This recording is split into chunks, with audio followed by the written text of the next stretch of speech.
कि शुक्र, मंगल, बुध, केतु और शनि, ये ग्रह का योगदान रहता है। तो संतान जन्म का समय तब होगा जब पुरुष ग्रह सूरज, मंगल और बृहस्पति प्लस चंद्रमा खाना नंबर 1 या 5 में हो। मंगल खाना नंबर 2 में हो और केतु खाना नंबर 11 में हो। तो ये हो गया हमारा रूल। जब चाइल्ड बर्थ का देखना है तो ये कॉम्बिनेशन देखेंगे। अब पुत्र या पुत्री क्या होगा, तो उसके लिए हम क्या देखेंगे? जो वर्षफल देखेंगे तो उस साल देखेंगे जो बुध स्ट्रांग है कि केतु स्ट्रांग है। अगर चार्ट में बुध स्ट्रांग है तो पुत्री होगा, केतु स्ट्रांग है तो पुत्र होगा। यदि सूरज, चंद्रमा, बृहस्पति या शनि खाना नंबर 11 में हो तो पुत्र होगा। केतु खाना नंबर 5 में हो तो संतान जन्म में देरी होगी। यदि बृहस्पति, शनि या चंद्रमा खाना नंबर 5 में हो तो संतान जन्म में बाधा या कठिनाई आएगी या बच्चा मृत पैदा होगा। देखिए, खाना नंबर 5 में शनि को बोला जाता है ना, बच्चा खाने वाला सांप। तो फिर अगर वर्षफल में अगर फिफ्थ हाउस में आ जाता है तो उस साल थोड़ा सावधानी बरतने की जरूरत है। अगर मान लीजिए किसी भी नेटिव का वर्षफल में देखिए, जो वर्षफल में फिफ्थ हाउस खराब है, अब बच्चा डिलीवरी का टाइम आ गया, तो उस टाइम में आपको रिमेडी देना है। क्या रिमेडी देना है? जो कोई भी बर्तन में दूध लेके, जो लेडीज है उसको उस दूध से टच करा के दूध को मंदिर में, जो पास का जो मंदिर है उसमें रखवा दे बर्तन के साथ। तब अगर लेडी जाती है हॉस्पिटल तो बच्चा जो पैदा होगा और वो सेफ होने का बहुत चांस रहता है। ये कब है? जब फिफ्थ हाउस एफ्लिक्टेड हो बर्षफल में। यदि पुरुष की कुंडली में चंद्रमा नष्ट हो तो संतान भी नष्ट होगी। प्रसव से 43 बिफोर गर्भ स्त्री के सिरहाने शनि और राहु की सफेद गाजर और वस्तुएं रात को रखें और सुबह मंदिर में दें। ये उपाय रिमेडी है। अगर लेडीज के कुंडली में फिफ्थ हाउस एफ्लिक्टेड हो वर्षफल में, और जो हस्बैंड है उसका कुंडली में वर्षफल में अगर चंद्रमा खराब हो रहा है उस साल, तब ये रिमेडी करना है। तो वर्षफल के हिसाब से वर्षफल कुंडली बनाएंगे उस साल का, तो उसमें देखेंगे जो दादा के कुंडली में मंगल शनि एक साथ हो तो पोते पोती के जन्म में देरी होगी। मतलब दादा के कुंडली से भी प्रेडिक्ट कर सकते हैं। शुक्र, बुध, मंगल खाना नंबर 3 में और खाना नंबर 9, 11 खाली हो, तो देखिए ये 3 ग्रह 3 में है और 9, 11 खाली हो तो विवाह और संतान में देरी होगी।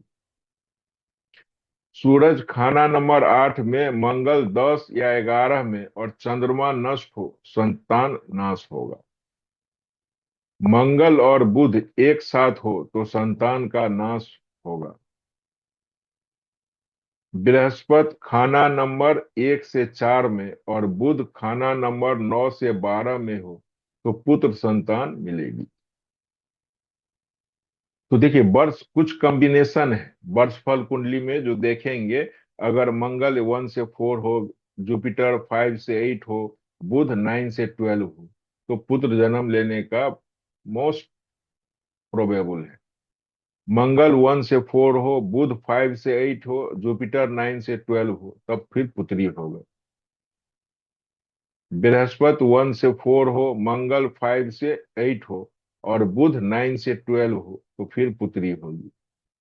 बृहस्पति 1 से 4 हो, बुध खाना नंबर 5 से 8 हो और मंगल 9 to 12 हो तो पुत्री होगी।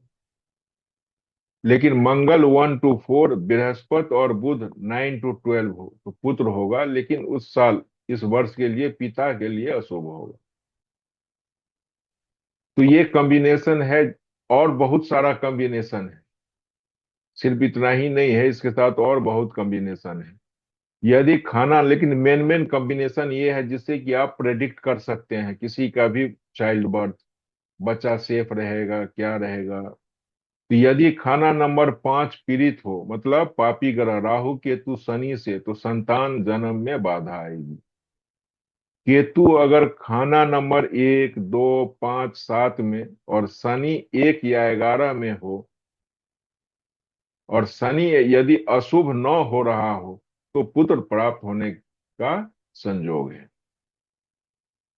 अब पुत्र का जन्म कब होगा? तो जन्म कुंडली के अनुसार मंगल, शुक्र, केतु, बुध या शनि खाना नंबर 1 में आ जाए जिस वर्ष। चंद्रमा या कोई पुरुष ग्रह खाना नंबर 1 या 5 में हो, केतु खाना नंबर 11 में हो, मंगल खाना नंबर 1 में और शुक्र, केतु, बुध खाना नंबर 2 में सहायक ग्रहों के रूप में हो। तो ये कुछ कॉम्बिनेशन है। तो पुत्र संतान शुक्र के मित्र ग्रहों शनि, केतु, बुध से मिलती है, न कि स्वयं शुक्र से। लेकिन जब शुक्र अच्छी स्थिति में हो, मतलब 3, 5, 11 में, तो बुध और उसके मित्र ग्रह सहायता करेंगे। मतलब मेल चाइल्ड होने के लिए शुक्र का जो फ्रेंड प्लैनेट है उसका योगदान बहुत है। अब सपोज कीजिए ये है बर्थ चार्ट, ठीक है। अब आप लोग को भी समझ में आ चुका है सब कुछ। तो अब जैसे ये बर्थ चार्ट है, तो ये बर्थ चार्ट में आप देखिए, सूरज फर्स्ट हाउस में है तो बहुत अच्छा है। जुपिटर सेकेंड हाउस में है, बहुत अच्छा है। चंद्रमा फोर्थ हाउस में है, अपना ही घर में है, अच्छा है। तो देखिए 3 प्लानेट तो बहुत बढ़िया है। फिर चौथा प्लानेट में आते हैं, राहु फिफ्थ हाउस में है। तो राहु फिफ्थ हाउस में आ गया तो अब यहाँ पे चाइल्ड रिलेटेड जो इशू है उसमें प्रॉब्लम कर दिया। देखिए राहु फिफ्थ हाउस में है, तो फिफ्थ हाउस का मालिक सूरज, उसको भी डेंट लगाया। फिफ्थ हाउस का कारक जुपिटर, उसको भी डेंट। राहु यहाँ आके दोनों को खराब कर दिया। अभी तक दोनों का फल अच्छा था, लेकिन अब इस खाने को देखे तो अब हम क्या बोलेंगे, दोनों का फल में डेंट लग चुका है। अब फिर आगे बढ़ेंगे, 6, 7, 8, 9, 10 खाली है। अब देखिए जब भी आप चार्ट देखिए, देखिए नाइन्थ खाली है, तो नाइन्थ अगर खाली है तो उसका मतलब क्या है, जो भाग साथ नहीं, सब कुछ अच्छा है। अब देखिए 11th में है मंगल केतु, मंगल के साथ अगर केतु है तो मंगल बद होता है, ठीक ना। अब 12th हाउस में आ जाइए तो यहाँ पे क्या है, 11th हाउस में, 11th हाउस जुपिटर का और शनि का घर है। तो इस घर में जो है सो केतु तो बहुत अच्छा है, मतलब केतु को खराब नहीं बोलेंगे, क्यों? क्योंकि शनि का भी फ्रेंड है और जुपिटर का फॉलोअर है। मंगल जो है सो मंगल और शनि में एनिमी है, लेकिन जुपिटर के साथ सही है, तो मतलब एज ए एवरेज। अब 12th हाउस को देखेंगे तो 12th हाउस में देखिए बुध है, तो बुध खराब हो गया। तो बुध यहाँ पर क्या करेगा, सो बुध यहाँ पे जुपिटर का जो फल था उसको खराब करेगा। तो देखिए संतान का कारक अगर वैदिक में के हिसाब से देखिए भी तो जुपिटर होता है संतान का कारक। और लाल किताब के हिसाब से भी अगर देखिए तो यहाँ पे राहु क्या किया, जुपिटर को डैमेज किया, बुध जुपिटर को खराब किया। तो दो जुपिटर को खराब कर रहा है। अब आ जाइए शनि 12th हाउस में, शनि का पोजीशन 9th में भी बहुत बढ़िया है, 12th में भी अच्छा कहा जाता है, शनि खराब नहीं कहा जाता है। शुक्र ऊंचा है, ठीक है। यहाँ पर जो है सो ये 12th हाउस का भी फल खराब नहीं है, अच्छा है। शुक्र भी ऊंच है, सिर्फ बुध खराब है यहाँ पे। तो किसी भी नेटिव का अगर आप देखिए, बुध अगर 12 हो तो लाल किताब में बहुत सारा उपाय दिया हुआ है, कोई भी उपाय बोल सकते हैं, लेकिन सबसे बेस्ट उपाय है दुर्गा जी का पूजा करना। तो अगर नेटिव दुर्गा जी का दुर्गा चालीसा डेली पढ़े, उसके बाद दुर्गा जी का 32 नाम ले, तो बुध धीरे धीरे ऑटोमेटिक बैलेंस होना शुरू, सबसे स्ट्रॉन्ग जो रिजल्ट मिलता है इसी से मिलेगा, सबसे स्ट्रॉन्ग।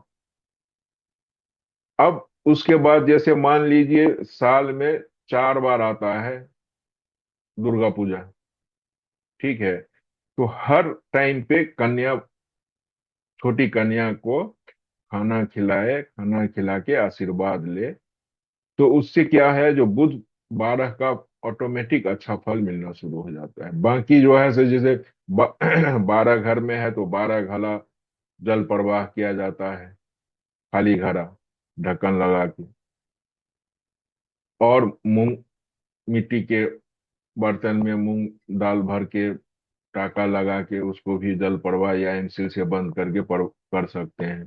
तो बुध 12 का और सारा उपाय है, लेकिन बेस्ट वही है दुर्गा जी का पाठ करना। टाइम मिल रहा है तो दुर्गा सप्तशती पढ़े।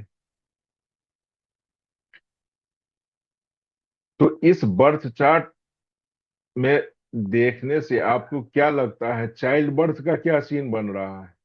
आप लोग बोल सकते कि यहाँ बोलने से आप लोग को समझ में आएगा, फिर इसके बाद हम लोग बर्थ फल में जाएंगे।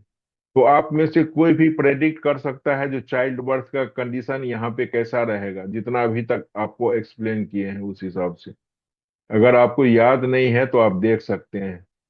तो चाइल्ड बर्थ के लिए सबसे इंपॉर्टेंट क्या है? शुक्र है, मंगल है, बुध है, केतु है, शनि। और मेल प्लानेट अगर जब फर्स्ट और फिफ्थ में आ जाए वर्षफल में, याद रखना है।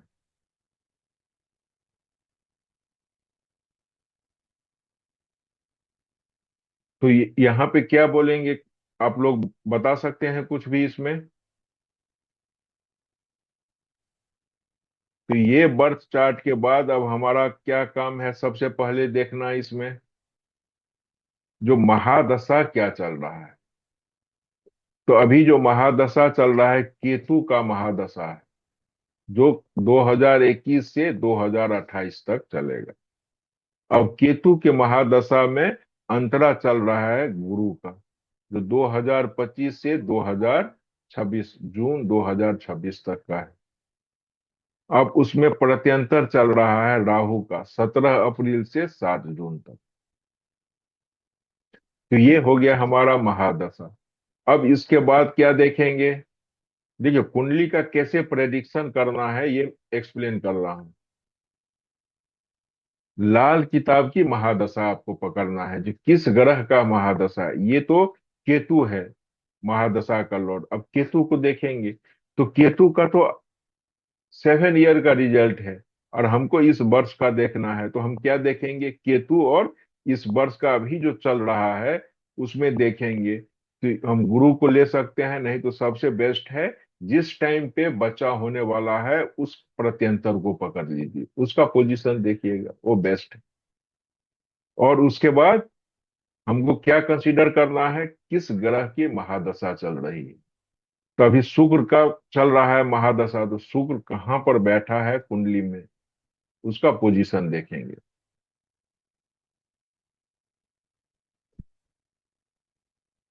फिर उसके बाद क्या देखेंगे, लाल किताब की जो महादशा है उसमें क्या होता है, शुक्र 3 साल का पीरियड है। तो इस 3 साल में फर्स्ट ईयर मंगल का होगा, ये महादशा है। इस महादशा में अंतरा, अंतरा में 3 प्लानेट है। अब ये कैसे डिसाइड होगा, आप लोग को हम ग्रामर में एक्सप्लेन किए थे, याद है कि नहीं है?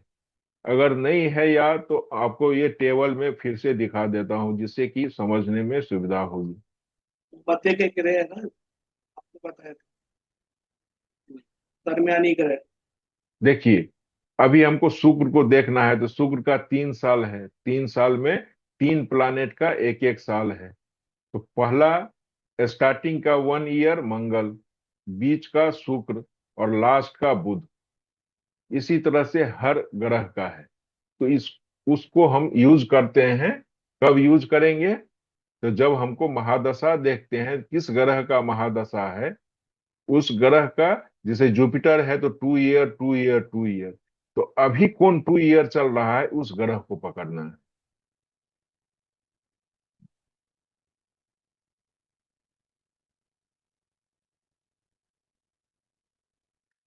तो लाल किताब महादशा शुक्र का चल रहा है, लेकिन अभी हमको क्या देखना है? 23 से 26। 26वां में हम किसको देखेंगे? बुध को।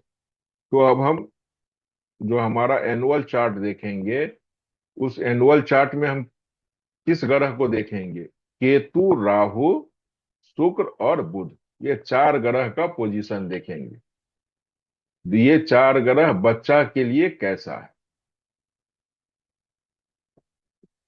अब यहाँ पे ये वर्षफल देखने से पहले कोई भी चाइल्ड है, चाइल्ड का सडनली डेथ हो सकता है।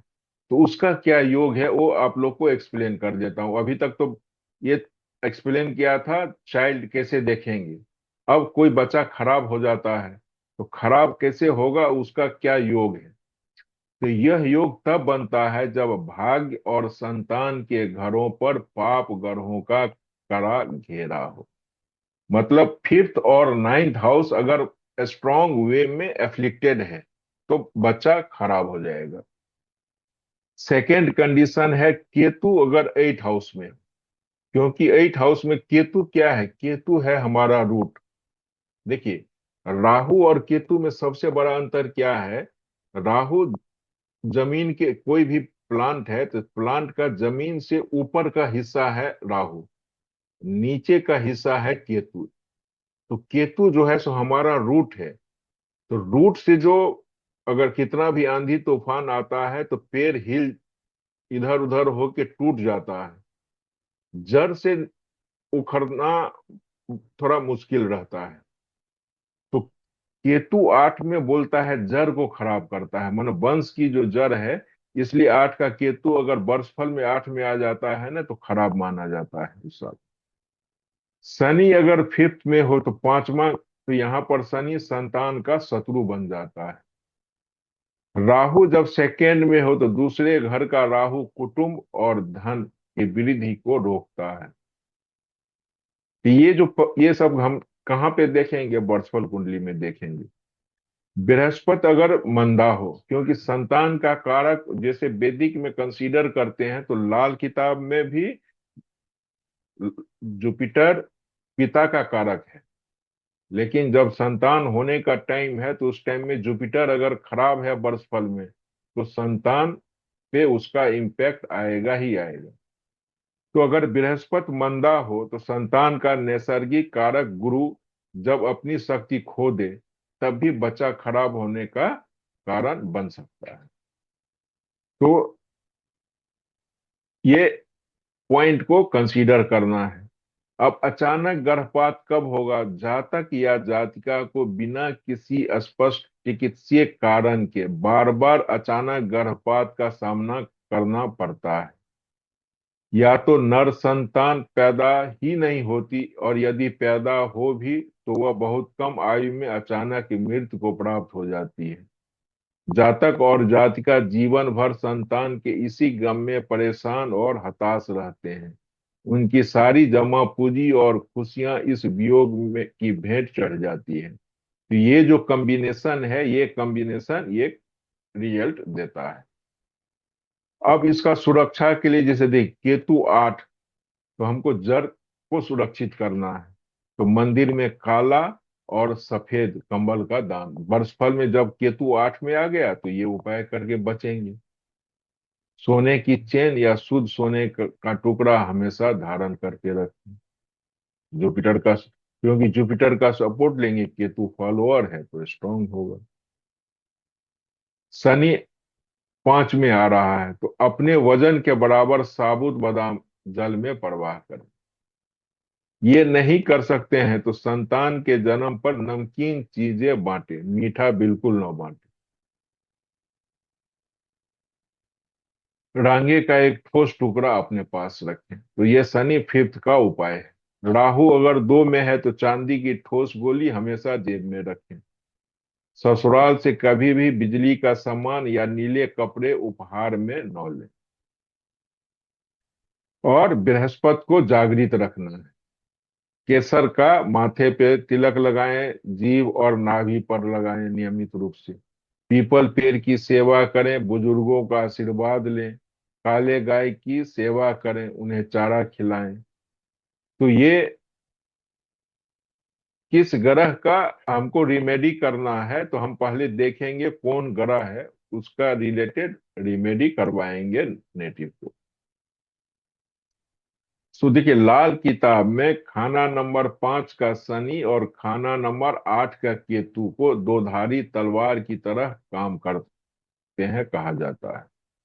तो जब तक जातक अपने चाल चलन को शुद्ध नहीं रखता और अपने इष्ट की शरण में नहीं जाता, यह योग उसे बहुत तड़पाता है। ऐसे जातक को सलाह दें कि वह कुत्ते पालने या उनकी सेवा करने को अपना धर्म बना ले।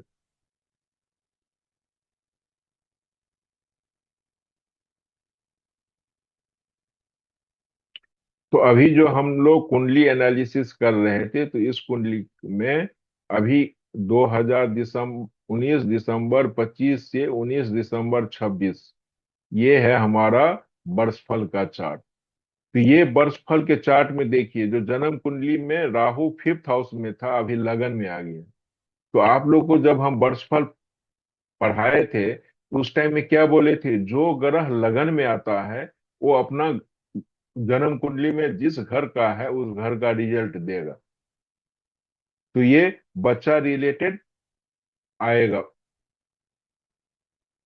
फिफ्थ हाउस जागृत कर दिया राहु इस साल। लेकिन राहु जो है सो भ्रम पैदा करने वाला है, अच्छा ग्रह तो है नहीं। अब यहां पर क्या देखेंगे, कोई ग्रह रिपीट हुआ है। जो ग्रह रिपीट होता है उसका फल तय है, वो तो निश्चित है, वो फल देगा ही। अब किस एक साल में किस मंथ में फल देगा, वो रूल आप लोग को एक्सप्लेन कर चुके हैं। ठीक है, अब इस कुंडली को हमको एनालाइज करना है, तो सबसे पहले देखेंगे लगन में कौन है, राहु। तो लगन, मार्स मालिक, सूरज है कारक। तो यहाँ पे राहु ग्रहण लगाया सूरज को। सूरज किस घर का मालिक है, फिफ्थ हाउस का मालिक। ठीक। अभी देखिए यहाँ पे राहु फर्स्ट से दृष्टि डाल रहा है किस पे, जुपिटर पे। तो राहु जो है सो जुपिटर को खराब किया। जुपिटर फादर है, तो फादर को प्रॉब्लम। और जुपिटर संतान का कारक भी है, तो दोनों में प्रॉब्लम राहु कर रहा है। तो देखिए, Rahu fifth house related matter fifth house में था, उसको तो एक्टिवेट किया। तो मतलब संतान जन्म का चांस राहु ने बता दिया जो है इस साल। लेकिन राहु उसमें व्यवधान कितना करा, तो राहु सूर्य ग्रहण क्रिएट कर दिया। अब जब सूर्य ग्रहण लगता है तो फिफ्थ हाउस में डेंट लगता है। क्यों? क्योंकि सन जो है सो फिफ्थ का लॉर्ड है। और राहु जब फर्स्ट हाउस में आता है तो फिफ्थ हाउस जो है सो जुपिटर और सन दोनों को खराब करता है। यहाँ पे राहु जुपिटर को डबल खराब कर रहा है। अब इसके बाद हम कहाँ पे आएंगे, थर्ड हाउस को देखेंगे। तो थर्ड हाउस में जब वर्षफल में मंगल और केतु आता है, ठीक है, तो यहाँ पर जो है सो ये मंगल बद आ गया थर्ड हाउस में। तो थर्ड हाउस में मंगल बद बनने से मंगल खराब हो गया। अगर मंगल अकेला रहता तो अच्छा था, लेकिन चूंकि केतु यहाँ पे आ गया तो अब मंगल को खराब कर दिया। तो खुशियां में कमी कर दिया। यहाँ पे चंद्रमा यहाँ पे अच्छा है। अब देखिए, यहाँ पे चंद्रमा अच्छा है, तो जो नेटिव है, चंद्रमा अगर अच्छा है तो क्या इंडिकेट करता है, मतलब मेंटल जो परेशानी है उसको झेल सकता है।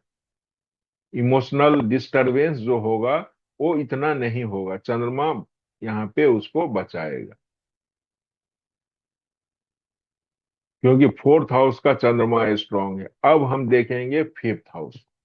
अब फिफ्थ हाउस में हम देखेंगे तो सबसे पहले क्या देखेंगे यहाँ पे, बुध फिफ्थ हाउस में, ठीक है। शुक्र फिफ्थ हाउस में, ठीक नहीं है। तो यहाँ पे शुक्र इतना अच्छा नहीं माना जाता है, क्योंकि शुक्र जो है सो सन और जुपिटर दोनों का एनिमी है। अब शनि को देखेंगे तो शनि फिफ्थ हाउस में तो संतान के लिए बोला जाता है, बच्चा खाने वाला सांप। तो शुक्र और शनि खराब है। पे जो फिफ्थ हाउस का जो रिजल्ट है वो तो खराब बता रहा है। अब हम क्या देखेंगे, फिफ्थ का लॉर्ड जो सन है वो कहाँ पे है, इलेवेंथ में है। तो देखिए फिफ्थ का लॉर्ड भी कितना एफ्लिक्टेड है। शनि, शुक्र, दो एनिमी उसको देख रहा है।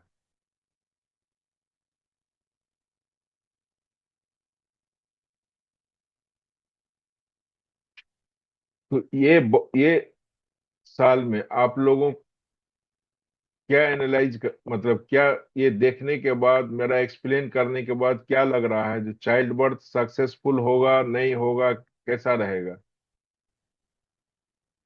रमन जी आप बोल सकते हैं, मीना जी एक एक करके सक्सेसफुल बोलिए। नहीं है। हाँ, क्या? दिक्कत है चाइल्ड बर्थ में। दिक्कत मीना है। जी आप, हाँ ठीक है ये, आप जैसे आप, रमन जी आप जो बता रहे हैं तो उसके साथ में ये भी बताइएगा, तब आपको कंसेप्ट क्लियर होगा ना, जो मतलब क्या हाँ, चीज देख के आप बोले हैं, तो फिर मैं जैसे अगर, हाँ, जैसे आपने राहु बोला, राहु पहले घर में है तो फिफ्थ हाउस का वो रिजल्ट देगा, क्योंकि आपका फिफ्थ हाउस में राहु जन्म कुंडली में है। ठीक है। और साथ में आपके दो शनि बन रहे हैं पांच पांचवें घर में। तो आपका जो संतान का कारक जुपिटर है वो भी खराब हो चुका है। ठीक है।